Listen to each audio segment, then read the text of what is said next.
Find the y value so that the line passing through the points -1y and 2, 9 has a slope of 2. Enter the y value as your answer. So we're going to start off using the slope formula. M equals y2 minus y1 over x2 minus x1. And then I'm going to go ahead and label these coordinates. This is going to be x1, y1, and this one's going to be x2, y2.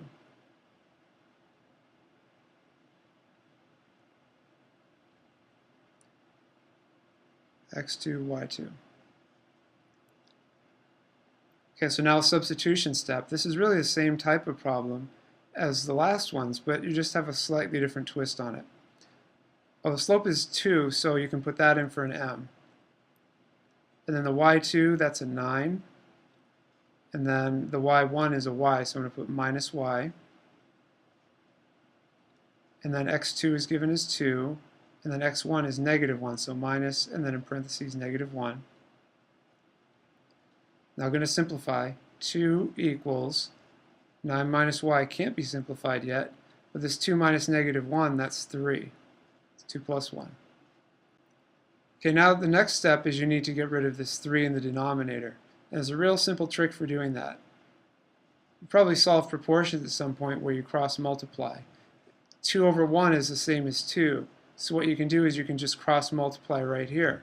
And you can do 3 times 2, which is 6, equals 9 minus y.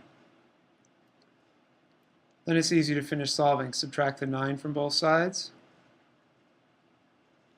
6 minus 9 is -3, equals -y. And you divide by -1 to get the y by itself, make it positive. So you get 3 equals y. And there's your answer. A second way to work out the problem instead of doing a proportion, you could do it this way. Let's go back up. What you could do is you can multiply both sides by 3. So you get 3 times 2 equals 3 times 9 minus y divided by 3. And then these 3's divide out because 3 divided by 3 is 1. Then you get 6 equals 9 minus y. And then continue solving the same way. So that's 2 different ways to get to the same correct results.